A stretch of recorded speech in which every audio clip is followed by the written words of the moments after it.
Good. That sound good.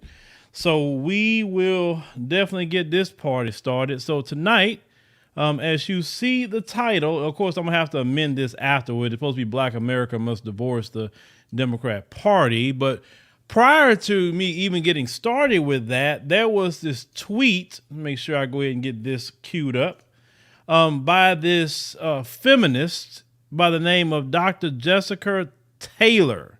Now, recently, if you've seen the movie on in the movies itself, King Richard, or if you have HBO Max, it's the story about Venus and Serena Williams and about their great father, Richard Williams. And of course, you know, they can never make any kind of movie showing black people, especially black men, in a positive light. You know, we always got to be gang bangers and thugs and, you know, some sort of minstrel show. And that's what they want to see black men as. They don't want to see black men and who we really are. So we knew that the Karens was going to come out. We knew this.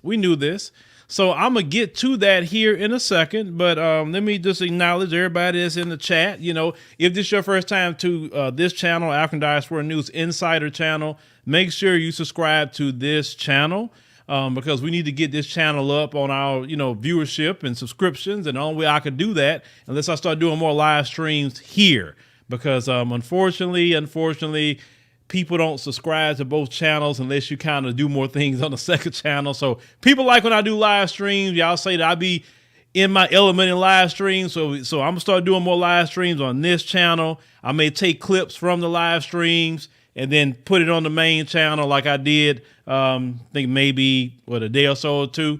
But we get some good ones, right? We get some good ones. So this was posted on Twitter. Let me cue up the screen here. Let's see where we at. Where we at? Screen captures, selection, and let's go here. Boom, we're here. All right, so let's go ahead and make this bigger. Put this on the screen. So as you can see here, this is a Dr. Jessica Taylor. Okay, so she's talking about the film King Richard. And she says, did they seriously make a film called King Richard about the success of Venus, or of course, Serena and Venus Williams, but it's about their dad, Richard. Okay. So my particular tweet, I get to that. She says, I get this annoyed people, but I generally didn't expect a film about two of the most powerful, successful, and amazing black female athletes to be named after a man or center a man. I would love this film to be all about them and not a man. That's it, really. So I said, God forbid they make a movie about a great black father that helped his daughters become world champions. You ever seen an origin story? I mean, yeah, even in comic books, they tell you the origin story of a character, right? They say it's not that complicated. It's I guess you would rather a black father be portrayed as a gang member or a deadbeat. And I said, Karen, stay on her job. But it gets even better, ladies and gentlemen.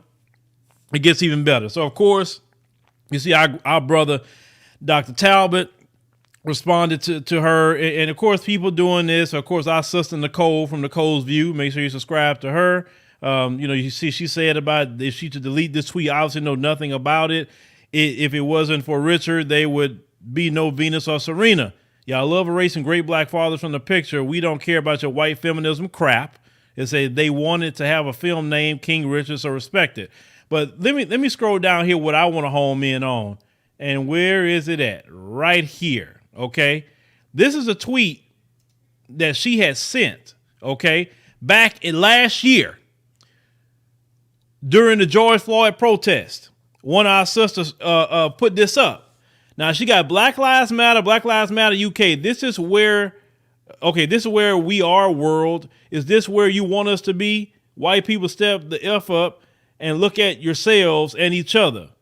Look at what you prop up. We all benefit from racism. So if a woman is saying all of this and she seems like this so-called ally, right? Look at this tweet. This is what she posted publicly. Nobody's covert spying or getting, no, this is what she posted on her page publicly. She's a check mark at that, right? This is what we're going to go into tonight. This right here. So this so-called ally that's supposed to be talking about how white people are so racist, it's amazing when black people get a little shine, the same one got a problem with it. That's why that ally crap they be doing is all a finesse. It's all a finesse to get some of y'all, because they know some of y'all like that validation. Some of y'all want that acceptance from them. So all they got to do is say something like this. Let me say something else about that. Somebody like her or call themselves a diversity expert, right? See this. Let me go to this video right here. See, this is why we love Richard Williams right here. Hold on, let me see if I can play that. This is why we love Richard Williams. Very confident. Very confident. You say it so easily. Why? Because I believe it. Let me tell you why. What she said it with so much confidence the first time. But if you keep going on and on, So we can't keep interrupting. I mean, if you want, you got to understand that you're dealing with an image of a 14-year-old child. And this child gonna be out there playing with your old ass, and me gonna be in the grave. When she says something, we done told you what's happening. You're dealing with a little black kid, and let her be a kid. She'll answer it with a lot of confidence. Leave that alone. you think you could beat it? I know I can get it. Okay, that's why he has a movie. Okay, right there. Let me get back on my screen. But we're gonna go into that tonight. That's why he has a movie. That's why.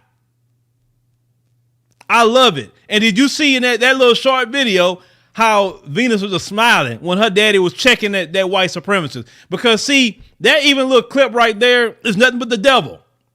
Think about it. Even though how the Bible describes the devil. You know, you trying to do what's right, and then what did the devil do? Are you sure that's what God told you to do? Are you sure? I mean, how do you know that's what God told you to do? Now, let's take it to Venus. Well, how do you know you're going to be good? Are you sure? Who told you that? Right? Try to get in your head and make you be against what the Lord already put in your heart.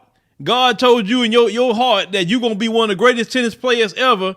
And here come the devil trying to put that doubt. And then you see that righteous man, Richard Williams, step in and check him and check them on the spot about trying to talk down to little black kids. This happens every day in public schools. When you have your little black children out there thinking they're going to be the greatest mathematician, science, whatever they want to be, right? And then you have some white supremacists teaching your kid, trying to talk down to them. Oh, you're not that smart.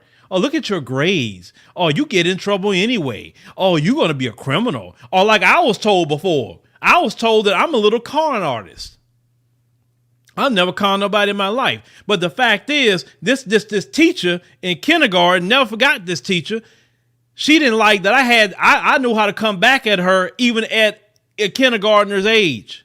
And I had the gift of gab at an early age. And she couldn't tell me anything. That's why she said I was a con artist. Because I can not only speak back to her, but I can convince other people to follow what I say more so than what she say. So yeah, she had a problem with that. Not no con artist. Ain't nobody more con artist than y'all. Y'all have conned more people out of everything. Please. But this supposed to be your ally. This supposed to be the one that's talking about they out there with you with Black Lives Matter signs. This supposed to be the ones that's out there with signs, which was the most embarrassing crap ever. And I don't know why they didn't get run off the block. You remember them ones that came out there talking about basically, you know, they love sleeping with black men and and this racism will stop. You know, they need to stop because they like sleeping with black men. You remember those signs? They should have been ran off of the block. That sort of thing makes me sick to my stomach. That's the same ones. And those the same ones that run in that party. That some of y'all slave over. Some of y'all. They play games with y'all. And you get nothing out the deal. Then when it's time to celebrate you, they jealous of it. Jealous of black men, jealous of black women. Don't want to have you have nothing. Now, this one that we was featuring just now on Twitter sound no different than some Karen that's a right winger. But she's supposed to be some radical feminist. And then when I hear the word feminist, because she says she's a radical feminist, I'm already looking at you as an enemy. Because it was y'all that came in deceiving the black women in our community. And when you messed up a lot of stuff in our community, you ran right back to your man and did exactly what he told you to do. Because you know, if you get out of line with your white man, that it ain't you no benefits. Even the benefits you got today is based off of the civil rights movement. And we'll get to talking about that later, how they benefited more off the civil rights movement than black people have. Let me hit the super chat here. Check this out. Okay, thank you, Blockavelli. Thank you, Blockavelli. I'm trying, brother. I'm trying. I'm in my element here. Okay. So let me. So there was an article that I want to kind of touch some points on from Newsweek from one of our great sisters. It was an opinion piece, but it was a good piece that I want to build on that I saw. Right. So let me cue up my screen here on my other thing I have here before me. Let me reach it down. Okay.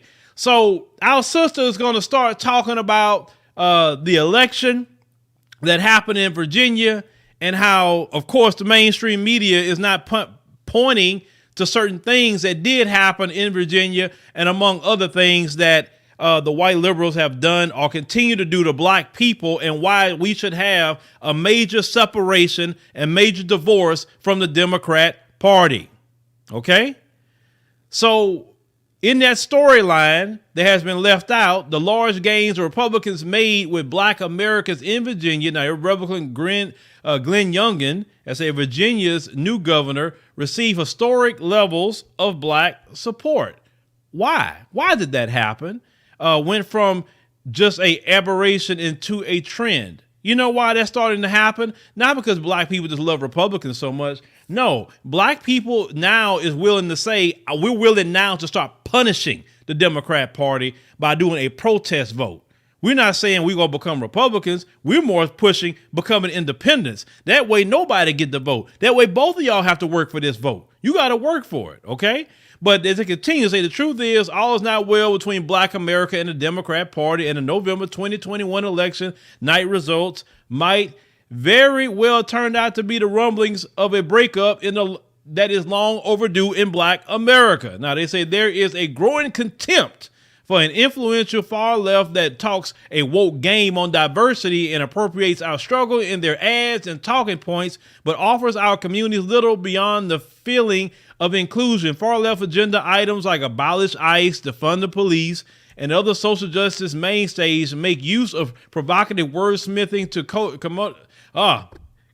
commodify the black American experience of racial exclusion while providing career and other benefits to white liberals. And the truth is, white liberals have the last 30 years used black American civil rights wins to advance their own agendas. They have implemented destructive criminal justice laws and incomplete education paradigms. They have conflated discrimination based on sexual orientation and gender with the horror of anti-black racism. They have prioritized immigrants and those they presume are legitimate refugees at our expense, distributing redress and now even reparations to those who knowingly broke U.S. immigration laws. Now, one of our sisters, and actually Newsweek, had wrote that.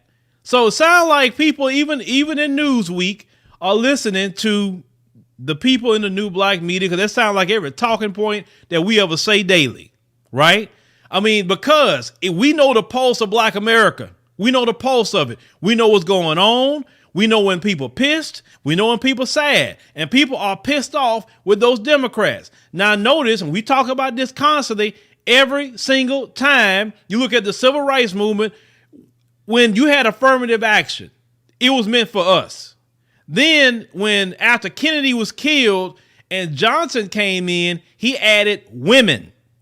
Now, why is that important? Because black women are women. So why did you even add that? When you said black people, that meant men and women. No, that was the beginning of the finesse to start taking away from the things that we fought for. Then they start adding,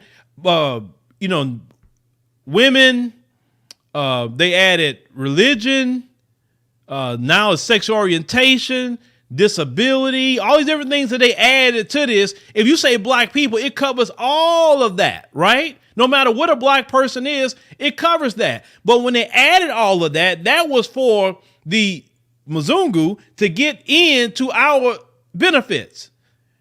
White women have benefited more from the civil rights movement than black women have and black people. When they have these quotas talking about so many women, guess what women get hired before the other? Black women sure are not the number one women that get hired when they talk about women quotas.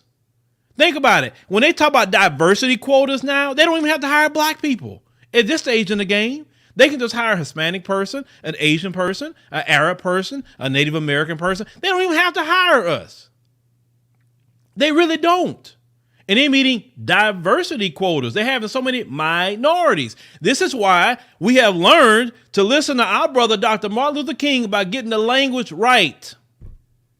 He said you got to get the language right. And we have learned that people of color, that word is an enemy to black people. We have learned the word minority is an enemy to black people. We have learned that urban communities, disparaged communities, all these different words they use not to say black people. We've learned that, hey, now you're telling them you say black, right? Then they tried the next finesse. So they say, okay, what we're going to do is we're going to start something off saying black. And then what we're going to do, we're going to say black, black. Then we're going to start saying people of color and minorities down the line. This is what we're going to do because, I know they're paying attention to that, but we just banking on black folks not reading because we said that if you want to hide something from black folks, put it in the book. But, oh, God, they're reading now. They're actually researching now. Oh, man, that new black media, they are encouraging their people to go read a bill. They're encouraging them to go read articles, to try to find the words people of color, to go find the words minority, and to reject everything that you say in the moment you hear it because you wasn't serious about black people. And this is why black folks are pissed off. And you right to be pissed off. You right to say, I don't owe them nothing. Because why should I go vote and everybody else is benefiting? Why? The people that got the most rights right now, from what I see, is not even the immigrants. You could say they got something, but they really don't. You know who the most powerful group is in this country now, in my opinion? It's the LGBT. They pick it back off of our rights. And the one who gave them the lane to do it was the one that we voted for. Barack Hussein Obama was the one that gave them the lane of where he at now. Why he didn't give black people that lane? Black people, I remember, was going door to door to door, knocking on doors, saying, hey, we got the first black president, man, we need to vote. And people that voted, that never voted in their life, registered to vote so they can vote for Barack Hussein Obama. So many black people voted that then Republicans say, oh, hell no. We better get some changes here. We better try to stop these black folks. We've never seen this before. That man did nothing for us. Trayvon Martin come up. He make one comment about it. If I had a son, he looked like Trayvon. Them folks went against him, and then he backs down. The situation with Zimmerman came up. That trial. Oh, well, we have to respect, the verdict and this and that and the third. What? Respect the verdict? Just like Jim Crow Joe said the same thing about Kyle Rittenhouse. So you're the first black president. You know how Trayvon was killed. And that's what you say? You didn't even tell your Justice Department, say, hey, well, let's say we can get some civil rights charges or something because he at least violated Trayvon's civil rights. We can get him on a federal level at least. Barack Obama didn't even do that. See, the problems with the Democrats started with Barack Obama. It didn't start with Biden. It started with him. Black folks did everything they can to get this man in office. Black folks defended this man much as possible. And he still didn't do nothing for us. And then at the end of his presidency, what did he say? well, y'all come out and vote, defend my legacy. We would have defended your legacy if you'd have worked for us like you worked for the LGBT. We would have did it. Tell them to go defend your legacy then. This is why in Black America, he's not even respected. That's his legacy. You're supposed to be the first black president and you're not even respected. And he did that. I told y'all this before. The one thing you don't want to do is be on the outs of Black America. Black America will forgive you. Black America will go a long way with you. They really will. But when you really do it too much and you're on the outs of black people, you know you messed up. And when you're on the outs, you're on the outs. I don't care what nobody say about me. People can talk about me all day. I want to make sure I'm in good graces with my community. Because what other community can I go to? I have no other community I can go to take me in.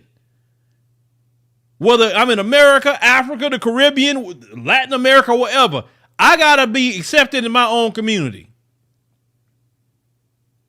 And Barack Obama is finding out the hard way that nothing he say, they might want to leave him at home. He has no stroke in Black America. None. And that was his choice, not ours. He had the perfect opportunity to really be the man. When you was in office, when this man was in office, they were already gonna call your names anyway. At least do something for your people. You could executive order and everything else. Oh, I can't do that. But it's amazing how when Trump got in there, he did it. That's amazing. Then Trump got in there and Trump showed you that he could do something. And he did something more than you, even with the First Step Act. How does that happen? You're supposed to be the one getting more black people out of jail. Or at least on a federal level, you didn't do that. You the one supposed to end the qualified immunity. It wasn't supposed to be nobody else. So our issues and our things started with him. It just kept carrying over all the way up now until you see what black people are really tired, because now you got to think about it. For 8 years, we talk about Jim Crow Joe, and we should. But for 8 years, Jim Crow Joe saw that Obama did nothing for black people, and we was okay with it. He saw that the whole 8 years. So when he come up, he say, shoot, I ain't got to do nothing for him either. That's why he was so bold to say, well, if you don't vote for me, you're not black. That's why he was bold enough to tell you that.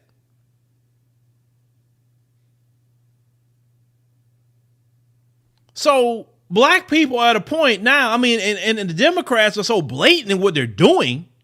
They're so blatant. Give me a second. Let me check something. I got to get back to my screen. Okay. Give me a second. I got to check where y'all at. The Democrats are so blatant now. They are so blatant that black folks are finally waking up. Now, we just talking about statistically, those 50 plus, not all, but 50 plus is the ones that's a little bit more hardcore Democrat. Okay. And you have them in our families. We'll see them in a few days. You know, you're bringing family together to Thanksgiving and all of that. You know, some of that may come up. Some of them hardcore Democrat or whatever. You know, and how I look at it, I don't say argue with them. I don't say try to convince them at the dinner table this week. Don't do that. Some people you got to say, hey, do you? But I'm focusing on what we got going on over here, because that's old and dead, and that's not getting us nowhere.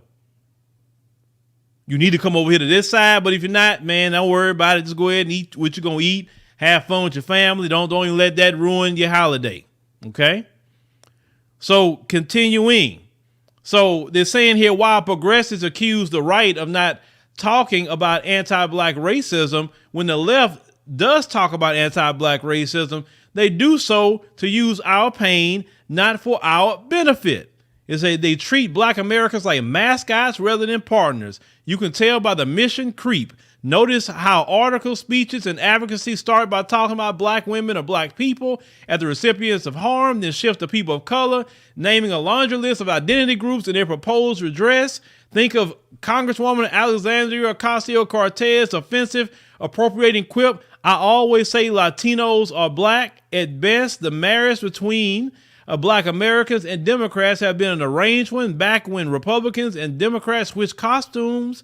In the Nixon era, Republicans were so uncomfortable with black Americans that the lesser of two evils became the black American way. But that code of conduct has since lost its utility. Consider that it was Republican President Donald Trump whose First Step Act released thousands of black men from prison, men put there by Democrats' crime bill pushed by our very own Jim Crow Joe. Considering the economy under Trump, the historic levels of black unemployment, we have to admit that's data. It said, but on behalf of the Democrats who used to ignore us, were supposed to see Trump as an enemy, and thus Jim Crow Joe campaigned on the message that black Americans who don't know if they want to vote for him ain't really black. Now, today it's commonplace for white liberals to use hysterical language about white supremacy to gain an audience and traction, mobilizing far-reaching woke narratives that further erase black Americans and descendants of U.S. slaves and deny us the chance to advocate for ourselves and receive tangible resources that that would improve our lives. Now, let me tell you something. That article that I am quoting from right now, let me stop it, is literally what we say daily. And this was in Newsweek. It's just amazing to me how I'm just quoting this just as I'm looking at it right now. But let's talk about that. They always use us to get something. Everybody get something. You know, the Democrats gave the Asians a hate crime bill. We should have been had one. We have the documented evidence of what has happened to us. Documented evidence. And yet we don't get a crime bill. We don't get nothing. They get $50 million on top of it. We can talk about that community, but who gave it to them though? That's how you got to think about it. Well, you say the Republicans and the Democrats. It's not even about the Republicans right now. It is the Democrats is the one that ran talking about vote for us and we're going to get qualified immunity. What a qualified immunity at? Where's that at, ladies and gentlemen? Qualified immunity. Hold on. I just want to check about y'all sending it in the super chats. I want to make sure to read them, but we good for right now. Okay. So super chat, it's a blessing. You're blessing. Well, I'm going to continue. So it was that party that gave them that bill. This is why black folks are tired. This is why black folks say, well, shoot, forget it. I either I'm going to sit it out or I'm going to protest vote. I'm going to do either or. But one thing you're not going to do is get me to go vote and why these other groups benefit. Then these other groups benefit and then they looking all down on us. That same female we were talking about earlier on Twitter, oh, white racism, this and that. But when it's a show about a black man, she got a problem with it. No. It is a new day. It is a new day. And I'm loving my community for switching to thinking about ourselves for a freaking change. So let's continue. So I'll make this smaller. They say the left-leaning paternalism, and that's what they do. Let me stop that. They have a paternalistic relationship with black people because we allow it. They think they can tell you what to do and tell me what to do. They don't go do that to no other community. If you notice that, they don't go tell the Asians what to do. They don't tell Hispanics what to do, and they don't involve themselves in their business like they try to involve themselves in black business, right? So they have this paternalism in the white liberal community that's even more sinister because they claim to advocate for the oppressed using black American experience to credential their platforms while supplying little substance to black America. And let me tell y'all something else. You can have one of them, the liberals, call themselves a diversity expert. How do you know about diversity? You're not even black. You never had the black experience. You should be laughed out the room talking about you're a diversity expert. You need to go through what black people go through before you even talk about a diversity expert. If anybody going to be a diversity expert, it should be black people, because black people know exactly how to point out racism because we live it. A company would call a white liberal to come talk about diversity before they call me. I talk about racism and white supremacy all the time. So if anybody want to call somebody, it should be calling me, right? So I can look at their company and say, oh, that's racism. That's why they're not serious. Because if they were serious, they would be calling black people and say, hey, I want to get the racism out of my company. So help us do that. And we're gonna give you a love offering, but make sure to help us do that. They're not serious.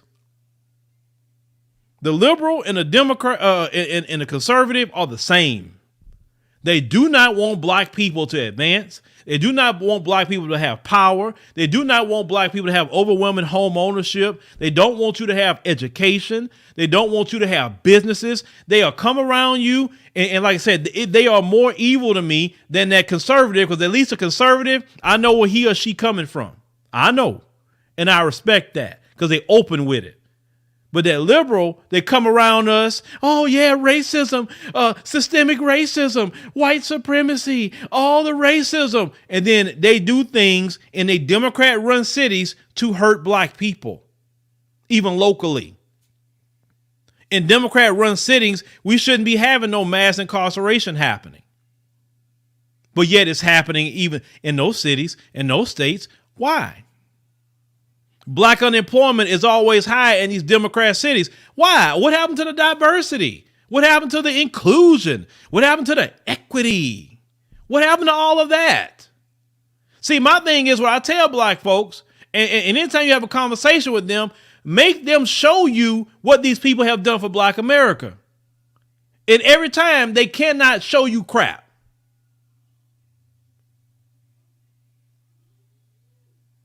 So then when they can't show you can't show them, oh, well, at least they better. How is they better? How? At least they better than the Republicans. How? How? It's true.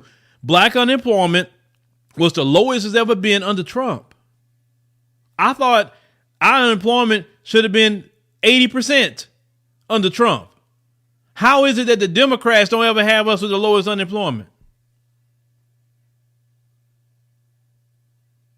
That's what I want to know. This is why we need a divorce from the Democrat Party. We need a divorce.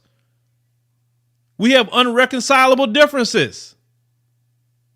It's nothing we could do. It's no negotiation because you have shown contempt to my community for a long time.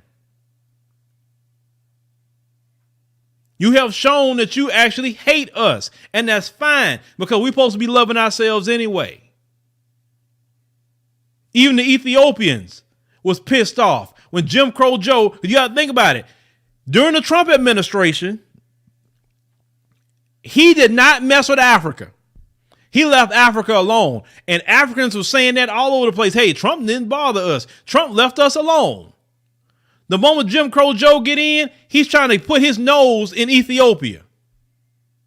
He's trying to see, oh, we can go in there and do this and do that, and using all their propaganda against Ethiopia. Ethiopia don't need nobody to solve their issues and problems, whatever that may be. The Ethiopians got it. But once again, they're trying to destabilize Ethiopia.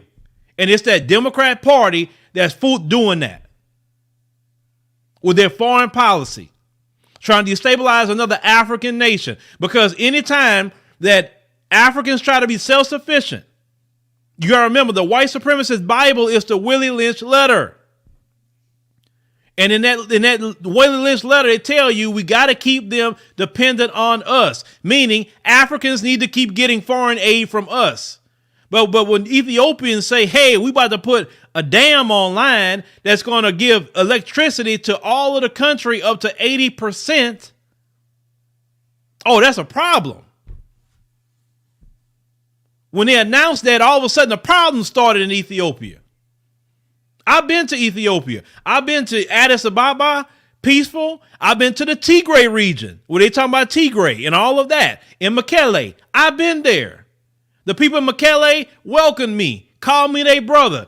I had brothers, older brothers, when I told them it was my first time visiting the continent, they told me, welcome home, and those brothers actually hugged me. It floored me. I've never received love like that from people I didn't even know. And it was genuine too. And they're like, where your friends? Where your family? Why you ain't brought them over here? Everywhere I kept going, they kept telling me, where your friends? Where your family? Y'all need to be over here with us. And this is in the Tigray region, in Mekelle. So I take a big issue of what's going on in Ethiopia because that country is the one that welcomed me in.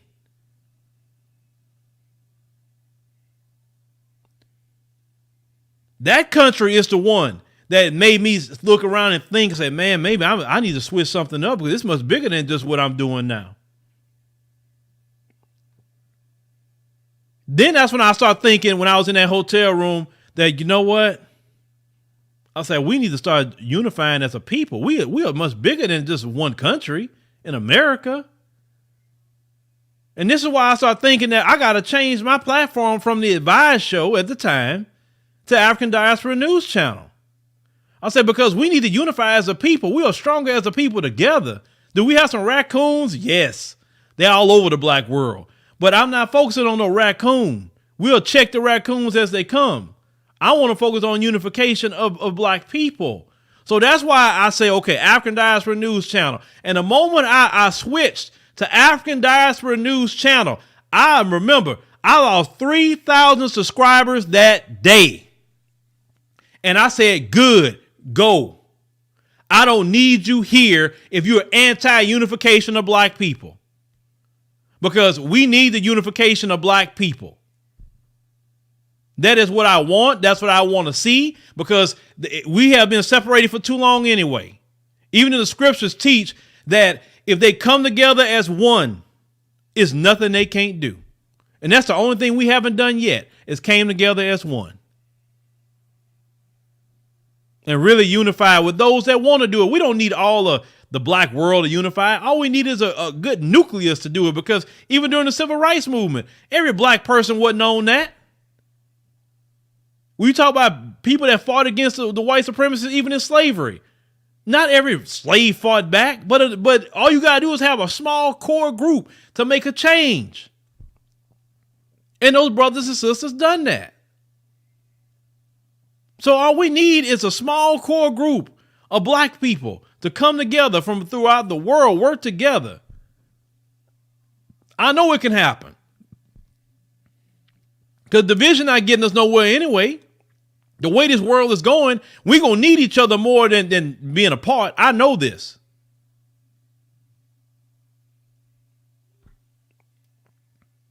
Continuing.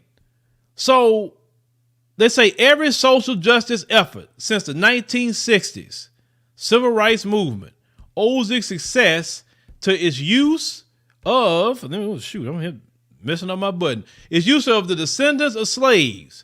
Yet those who rise to prominence and status do not necessarily prioritize the results for black American citizens in general, and they do not funnel tangible resources directly to our communities. And you know this, tangible resources going to everybody else's community except ours. Now, that is the liberal way.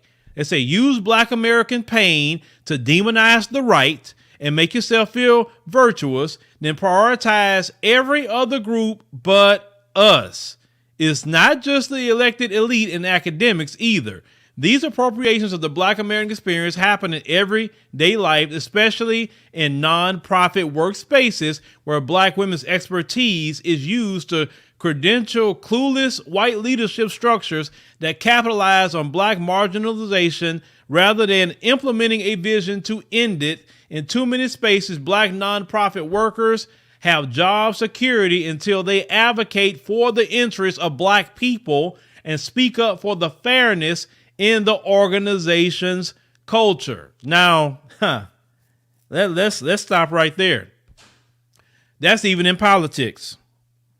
That you cool with the Democrat Party until you start fighting for black people. Okay, let me check out my super chat here. Indigo Loda says, Phil, you may want to look into the new African currency they're creating. I think it's called Lumi. Okay, I will look at that. Thank you for putting me on game about that. Let me hit this button here, just kind of check. Hey, one person down here say divorce granted. I know that's right. So anytime you advocate for black people, it's a problem. See, my platform could be 10 times bigger than what it is now. If I would advocate for everything else, if I would advocate for immigration, LGBT, if I advocate for, calling each other non-binary and oh man, they'd be throwing money at me. But you know what? I don't want that. I will bet on black. Right? That's what I'm going to bet on. And I will just bet on my people. And whatever my people decide to bless us with, we'll go with it. Whether they hear, and let me tell you something, one of the biggest blessings, I'm going to say love offerings, that we have ever received, I will tell you, was from a Nigerian sister. And I was going to publicly thank her, but she said, no, don't do that. Right? So it really made me think, okay, all right. I say, shoot. He said, no, I like what you're doing. Keep doing what you're doing. So we got it. In the black world, we got it. We don't need all that. We just need to advocate what we need to advocate. And we say wherever the Lord touch somebody's heart, he'll touch them and we'll make. Because one thing I will tell you this, I'm always going to focus on growth and making growth with our community. I'm going to do that. Now, these people don't want you to advocate for black people at all. You can't be any kind of leader in their party if you advocate for black people and talking about punishing the white supremacists. Oh, no, you can't do that. You got to go along and get along and you'll get a check. See, Clyburn, he's cool with that. Sheila Jackson Lee, Al Green, all of them, they cool with that. They getting their checks. They bought and paid for. But many of you are not bought and paid for. Many of you are saying, I don't want nothing to do with this party no more. It does nothing for me. See, when I mention the Ethiopians, because of what Jim Crow Joe is getting himself involved with and CNN and all them other ones speaking against Ethiopia and all of that, they came in unison and voted Republican, 100,000 of them against the Democrats. Why?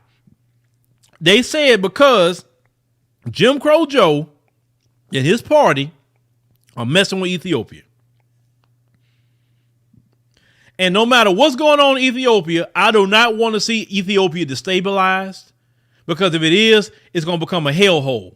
So this is why I tell Wangel, this is me. When y'all say, why Wangel do this and why Wangel do that, it is me that ask her and say, hey, it is your job as an Ethiopian to cover that. I can say it. I say, but I'm not an Ethiopian. Just like I'm a black American. I know more about black America. So I'm going to speak on that a little bit more. I say, but it's your job to cover that. So I need you to cover that Ethiopia story. I need you to interview. I need you to do everything, because that's very, very important. We cannot have no more African nations going down. The last one was Libya. That was a tragedy. And it was Barack Obama that had his hand in that. Think about that. African nations getting destabilized underneath the so-called first black president. Now you got his vice president trying to do the same thing. But now the difference now is people's more hip. And even Africans now have said, I don't watch that CNN and BBC, that Western media. I don't watch that crap. The president of Kenya just came out and said that. They said, no, you're fake news. You're against black people. And I love it. The African continent is waking up. I'm so glad that they're waking up.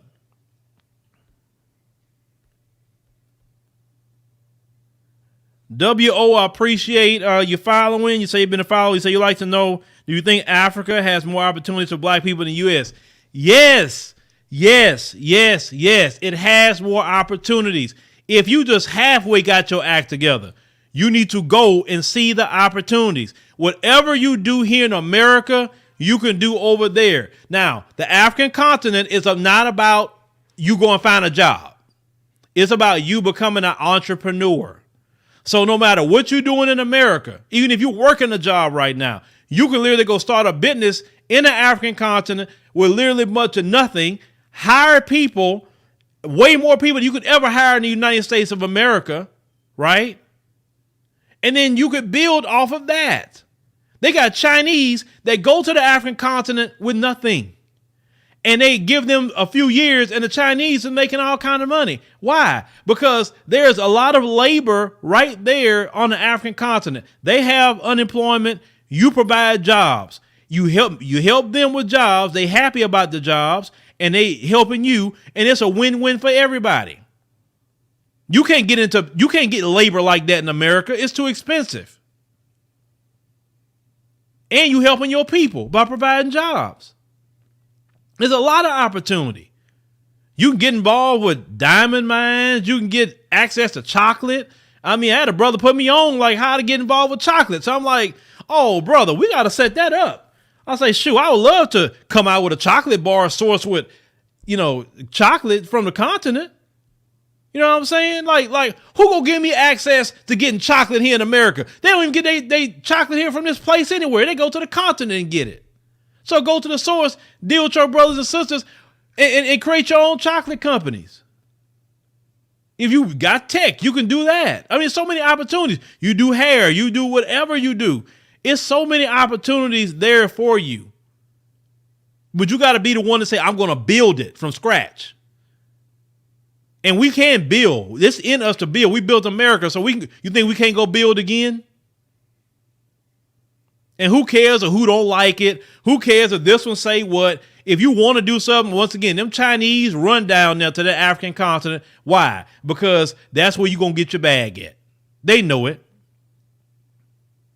They know it.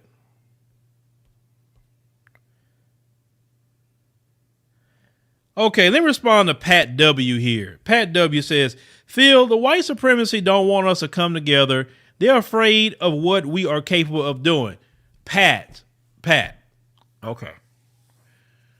I don't care what white supremacy wants. That is the problem. Why do we care about what white supremacy wants? White supremacy is the devil. Of course they don't want you to unify. Why do we got to even repeat that they don't want it? Because you must value white supremacy some way, form, or fashion, even care about what they want, bruh. I don't know if you're a black person or not. I don't know. But what I'm saying is that why do you care what they want? F them, F what they want, F they mama, F they grandmama, F they children, their granddaddy, F them all. That's how I feel about them. I don't care what they want. Because last time I checked, they want me and you to die. I don't care about them. If anything, I can tell you, stop caring about them. They don't care about you. They don't think about what you want and what you don't like. Why do we need to justify coming together with a white supremacist? Why? Who told you that? But see, that's in you to think like that. It's in you to look for white validation. And I'm not beating up on you, but I've just got to tell the truth because it's not just you. If you got this inner white validation in you that say, well, what do they think about that? Well, if I go do this kind of job or investment, well, man, they not going to like that. They may try to take it away from me. They might. That's fear also. It's fear. Who cares about what white supremacists want in relation to my community? Who cares? All I care about is what black people want to do. Not them. Seriously. That's why we don't get nowhere. We psych ourselves out in our mind worrying about what a white supremacist is going to do or what he thinks or what he don't like or whatever. I don't care. If I would have sat up there and did everything in my life based on a white supremacist, you wouldn't even see me on this screen right now. Because white supremacists don't want me to do nothing in my life, have nothing, do nothing. They want me destitute, on the street, trying to get a Department of Corrections number. That's what they want. All I care about is what God says about me. I care about what my community says about me. I care about what my family says about me. But a white supremacist, nope. They can kick rocks. I don't consult no white supremacists on nothing I do. I don't ask their opinion. I don't want their opinion. I don't need it. So all this worrying about them, no.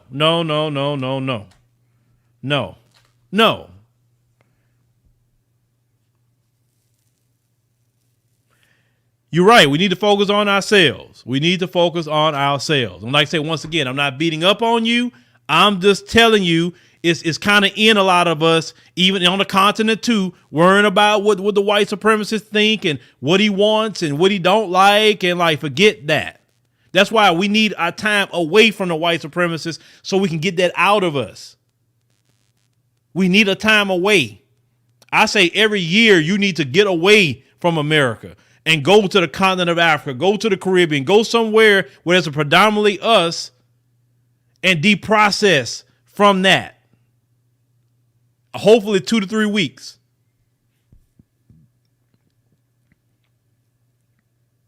Please don't ever tell me about them. I don't care. I don't care. I don't care about their feelings. I don't care about nothing. They cheering, nothing. Well, let me get back to what I was continuing here. So, back to what we was talking about. Now they say the black leader who justifies his or her silence about black America's specific needs that lends his or her body's justified white liberal abandonment. They say that the white conservative who repels black voters from the Republican Party because of racial bias or policies that can closely resemble racism in action, the white liberal who is too enamored with their own sense of relative white goodness to notice or care that they are hurting black America via a perverted appropriation of social justice. These are all part of the problem. And that is true. Let's say for each, the question hanging in the air from black America is a simple one. What have you done for me lately? See, that's what we've been saying. We've been saying that. And the answer, not a thing. It said there should be hell to pay for that. Black Americans and descendants of slaves in particular should partner with political stakeholders based on values and economic outcomes rather than something as blind as party affiliation. Is that this should too be obvious to say aloud that it will soon happen. Okay. Yes, we should be one issue voters. Yes, we should be one issue voters. Now, I know because some black folks really care about what the white supremacists think. Well, Phil, we can't be a one issue voter, Phil. It takes time and we need to be at the table. You're not getting nothing done at the table. So what's the point of you sitting there? One thing I don't like to do is sit someplace and waste my freaking time. If I'm not there to be included in anything, then I'm not going to sit there. For what? For what?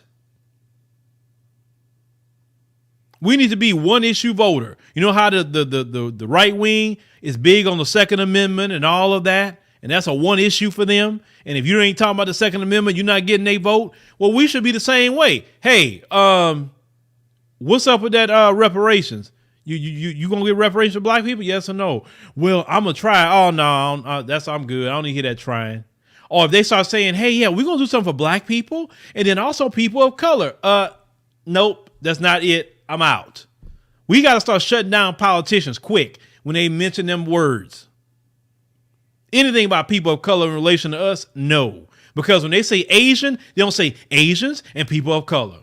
When they talk about Hispanics, they don't say Hispanics and people of color or Native Americans and people of color. They don't say nothing about that at all. Just recently, Jim Crow Joe signed a bill for Native Americans. But he won't sign a bill for black people at all. See, when it comes to other groups, they can be specific with that group, but they can't be specific. Oh, we can't just say black people because, we live in America. It's a lot of people. But when it comes to other groups, or they specifically mention them.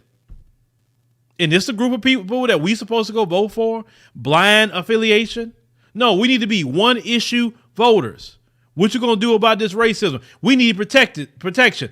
Are you going to fight for a black American hate crime bill like you got the Asian bill? Are you going to fight for that?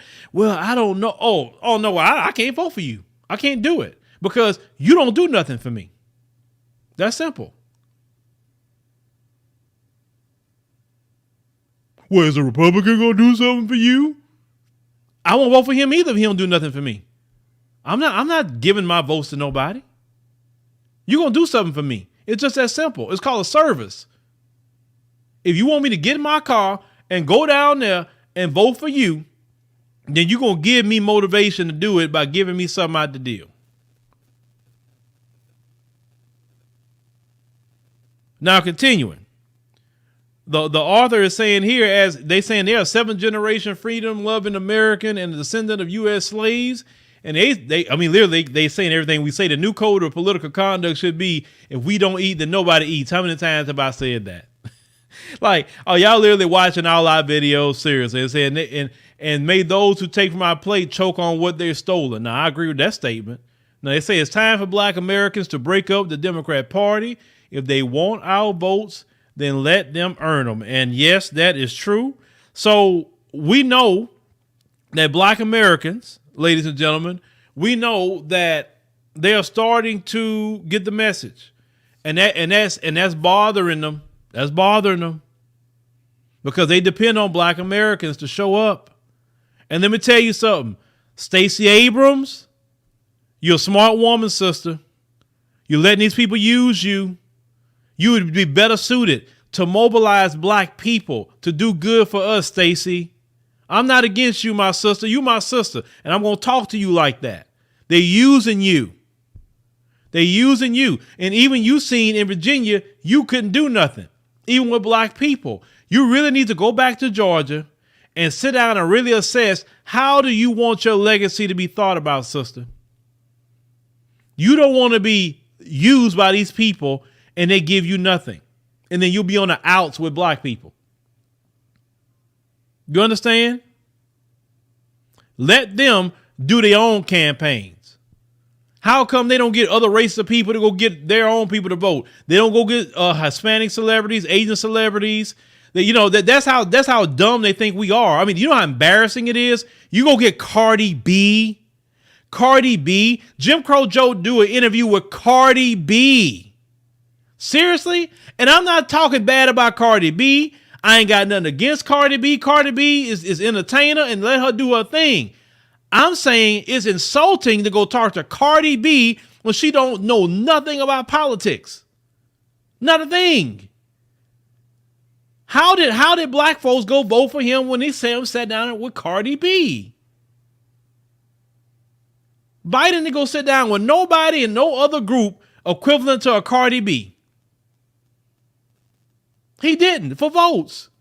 This is how they disrespect the Black community. These people don't respect you and me.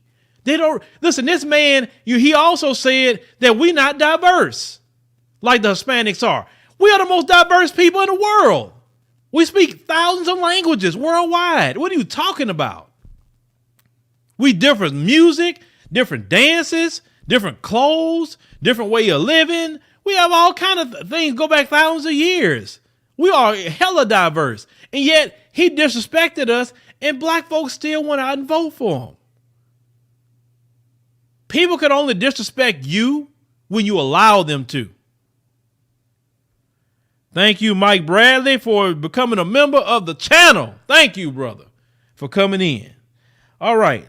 People only disrespect you when you allow them to. Hold on, let me see. He said Kamala Harris the president for 90 minutes on Friday. Yeah, that's the closest she gonna get. It's like 90 minutes. I hope she just breathe in the air and say, oh my God, this feels good. She had power for 90 minutes. Knowing Kamala, she was hoping it'd be longer. Because Kamala won't that president job. She's not gonna get it because nobody like her. They don't even like Jim Crow Joe, so sure they don't like her. And that's another one that messed up her legacy. Instead of doing good as Attorney General in California, she chose to lock up Black people and keep Black people locked up that should have been let out. Ain't no way I'm gonna get a political position and I don't do good for my community. But yes, we need a divorce. We are filing a divorce decree, and we are saying we are hereby divorced from the Democrat Party. We are divorced from you, and we're gonna keep pushing that message of the divorce from the Democrat Party. Yes, we're divorced. We are not tied at the hip with you no longer. You're not going to use us no longer. Go use somebody else to get something. Now let me go to the white LGBT. They use every single civil rights thing that we have ever gotten, and they're more powerful, they have more stroke, and they're only 4% of the country.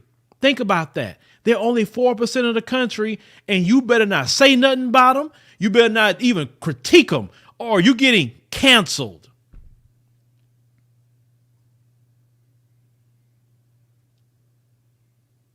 They're more protected than you. People are afraid to even get in a fist fight with one of them, even on a legitimate reason, because they feel they're going to get charged with a hate crime. Because, yeah, they're protected way more than you. And they piggybacked off of what our ancestors fought and died for. Our ancestors were bombed in churches, hung from trees, had water hoses sprayed on them, German Shepherd dogs biting them up, getting shot up. They didn't have to go through none of that. If they went through it, I wouldn't say a word. But they had to go through none of that. They had to deal with Bull Connor and anybody else. You could talk about, we joke about the Selma thing, but that Bloody Sunday was a real thing. They didn't have no Bloody Sunday. They didn't go through that. They didn't have to boycott anything. They didn't have to do anything. And yet they have came in because your first black president, once again, Barack Hussein Obama, the one who helped destabilize Libya. And now black people are being put in slavery in Libya. That wasn't happening when Gaddafi was alive. That didn't happen when he was alive. I said, let me put this picture up on the screen. Give me 2 seconds. I never forget this picture. And this is something that Obama should be hold on. Obama. Okay. Let me get this picture real quick, and I'm gonna put this up on the screen. I always remind y'all about this picture right here. This is not a good picture. Let me see. Hold on. This a better picture. There we go. Let me download save image. Just give me a second. Because I just thought about this and I said I'll never forget. Oh, hell. Come on. No, not that. I keep trying to find a good picture that I can download. Okay. Cool. All right. Let's get that on the screen. Obama here. Talking about his legacy. Let's get there. All right. Here we go. Here we go. Right there. Now, you see, how can Obama sleep at night? How can he sleep at night with a man that said that he really wanted to work with the United States because he was president? And he called him a son of Africa. He couldn't wait to meet Barack Obama. You see him sitting up there shaking President Obama at the time's hand. And then how can you shake a man's hand that thought so much of you, believed in you, and then you give the green light to kill a man, and then kill a man in such a dishonorable way? Like Obama says this is the greatest mistake of his presidency. But dude, you're going to live this for the rest of your life. This is going to be on your soul. And this was backed up by the Democrat Party and NATO, the rest of white supremacy too. And now black people are enslaved in that nation. And that was never happening. Libya was one of the richest nations in the continent of Africa. But how dare Muammar Gaddafi, how dare he wanted a single currency on the African continent? How dare he wanted 3 central banks? How dare he wanted a satellite put in space so the African continent can have their own telecommunications so they don't have to pay all this money to the West to use theirs? How dare he say, I didn't want their fiat currency. They have to trade in a gold dinar. How dare he do that? See, they will kill to make sure that black people can't do for themselves. And that's fine. We have outlasted them and a whole lot of others. We are the oldest people on the planet. We are millions upon million years old. When I went to the National Museum of Ethiopia, I seen the oldest living person that was 4 million years old. The fossil is right there. So we have survived many, and we will survive them. Everything that we went through in America, we were supposed to be wiped out. We were supposed to be extinct, what we went through. And yet we still here, and we going to multiply. And all the killing, all the pillaging, we going to outlast you. You be gone before we be gone. Trust me on that. This is why we got to have that divorce from the Democrat Party, ladies and gentlemen. It's not a choice at this point. It's not, can we work something out? We can't. Everywhere these people are at, they are doing us wrong. Look at California.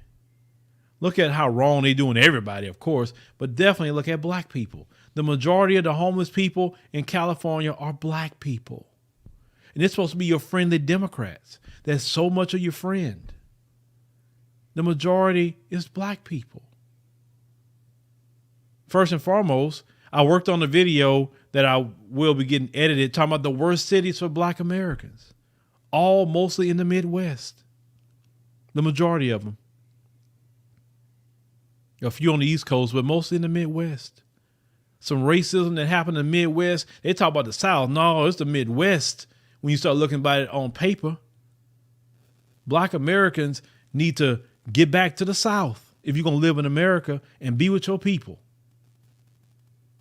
Because that's when you're doing better. How is it that black folks are doing so much better when they start coming to the South? Cheaper cost of living, your people is here, you see a lot of success. It's a no-brainer. There ain't no way I will be living in those other cities where we're not thriving. Even cities like Chicago, black people are leaving. Black people are leaving and coming to the South. They're coming to Dallas. They're coming to Houston. Some going to San Antonio, but I more advocate Houston and Dallas because there's more of us there in those two cities. People are going to Atlanta. Some people are going to New Orleans. Some. But definitely I'm hearing the main places people are going for sure is Atlanta, Houston, Dallas. That's the three I hear the most. Some people are going to Charleston. I hear about that. Say what, North Carolina? I think it's that state. But definitely, because a lot of people making money. A lot of successful black people. If you're going to be in the U.S. at least. Me, I say have a base in the U.S. and have a base outside this country. Have it. Please don't get caught up. You seen during the pandemic that China had this country by the balls with the medical supplies? At any moment, if China wants to, they can send this country into great shortages. All they got to do is say, don't send nothing over there since they want to talk crap. What are you going to do? We wouldn't even cause the problem with China. We ain't starting no beef with nobody. That's what I'm saying. If they want to start doing some crap over here, you need to be in a position where you can gather your family and say, you know what? Cool. No problem. Let me go ahead on and carry myself to South Africa. Let me go to Kenya. Let me go to Rwanda or Ghana or Sierra Leone or wherever. Just pick a place. Let me go on because I got some friends over there. I already established a place over there. I'm going to stay. I'm good. Y'all can have it. I'm over here.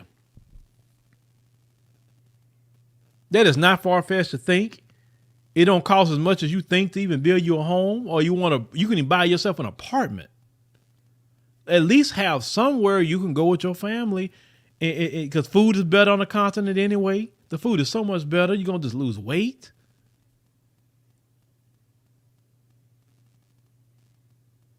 But yes. And like I said, they trying to destabilize that. So for sure, I stand with Ethiopia. I stand with any African country that's going to fight for their rights. But for us here in America, we got to have a divorce from the Democrat Party. And that's just it. Listen. And we also got to understand there are people that we just need to write off. There are people in your family, even mine, that I have to write off. Well, the Democrats this and the Democrat. Well, I ain't got time. I'm not going to argue with you. I love you, but I'm not going to argue with you. I got stuff going on because you're going to be the main one when it go down and I'm out of here. You're going to be the main one calling me on WhatsApp talking about, well, how do I do it? Oh, now you want to know when I told you behind a long time ago. It's not going to get any better, ladies and gentlemen. This man been in office just not even a year. And look how bad it's gotten. California got $5 gas. And this dude talking about shutting down a pipeline. They say if that dude shut down a pipeline, it can go up to $10. How many of you can afford $10 gas? How many? Do you realize more and more people are running out of gas now in different places? You seeing people cars on the side of the road because they ran out of gas? And this is a party that you want to reward your votes? Then on top of that, they're telling you can't go into a bar or restaurant. You can't go to a sporting event if you don't put some foreign matter in you. And you award that. Now they trying to enforce that on your kids. You want to reward that. No, we gotta have a divorce from the Democrat Party.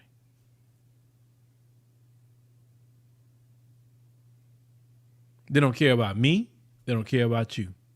All they want to do is use us as slaves and benefit everybody else.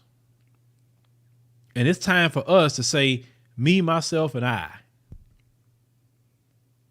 about our community when it comes to things politically. So make sure you think about what I'm telling you here in this stream. Let me check downstairs here. Let's see. You said, yeah, $10 gas is expensive, but he said, well, the divorce papers aside, I know what you're talking about. Yeah, see, he wants to jack up the gas prices. So hopefully this is his thinking. Well, if I jack up the gas prices, then they're going to just sell all their cars, and then they're going to go get all plug-in, electric cars. This is the problem I have with electric cars. What happens when you have a power outage and you can't charge that thing up?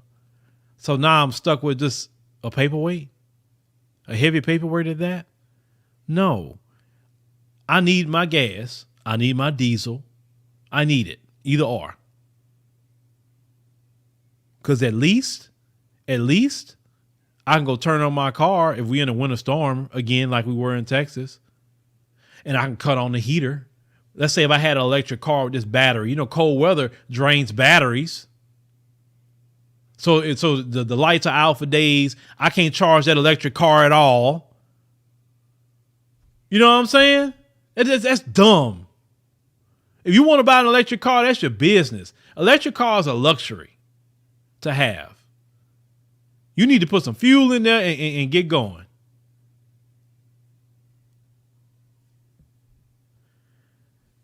And people, listen, I think hybrid technology would be much better to go with. It's hybrid.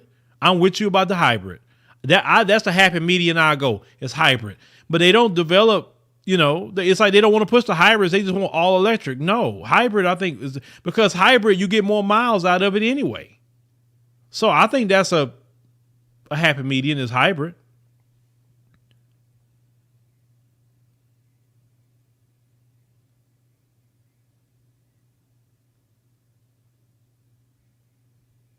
Okay, you said for you, it was Biden supporting Kyle was the straw that broke the camel's back. Well, if that's what it took for you to wake up, I'm glad it happened. I'm glad. Yes, he support Kyle. He's like him. Why wouldn't he support Kyle Rittenhouse? I mean, he could be Biden's grandson. Come on. Biden has been acting like that forever. So was it a shock to you he support Kyle Rittenhouse? But that's cool. Whatever it takes. Yeah, you're right. You said plus how many places have charging stations for cars? Right? Yeah, it is suspicious they heavily pushing this electric car. No, they want y'all to have no freedom of movement. Forget that. Let me tell you something. Fossil fuels is what God gave us through oil. Oil is a natural resource that God put on the earth. Why are you demonizing something that God put on the earth? There's nothing wrong with gas. There's nothing wrong with diesel. You do ultra low sulfur diesel now anyway. You add ethanol to the freaking gas also now. What is the problem? China ain't worrying about that. China running all their coal, all their freaking gas. They don't care about nothing. And you know what? The Chinese, that's why they staying ahead of you. While you worrying about climate change and all of the things that you're worried about, the Chinese is making money. And that's why they passed you.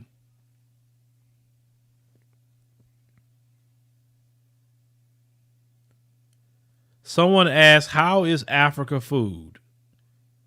Well, I will say this. It's better than this place. It's way better. The fruits and vegetables are way better because they don't put no pesticides on anything. It's not GMO. They eating organic. There you go. They eat organic over there. It's organic. And you go to the market and get your fruits and vegetables. It's not expensive to get organic because they don't put chemicals and all that on their things. It's grown by your brothers and sisters. Why don't you go? Just pick a time and go. Either you can go on a tour with somebody or just say, hey, I'm just going to just be adventurous and go. Just go. See it for yourself. Yeah, you're right. China is going to buy up everybody's resources. I understand that. So, ladies and gentlemen, like I said, what time it is? Oh, okay, shoot. It's a good time to end. All right, so thank you once again for joining us on our live stream. I appreciate it. Now, I'll definitely see if I can come back with another live stream here. I know we got this, week going on and everything, so I'm going to have a bunch of family coming in myself. So, I may do some live streams just chilling somewhere, right, just on this channel. But make sure you subscribe. If it's your first time coming, subscribe to African Diaspora News Insider. Make sure you subscribe to this channel. And also make sure you check out the content. We got a lot of videos a lot of you have not seen yet. So make sure you go through that library and check out all those stories that maybe you thought I didn't cover, but it was already covered already. It was covered on this channel. Thank you, for joining us and we appreciate all the support that we've been getting all year from everyone. We greatly appreciate it. And we definitely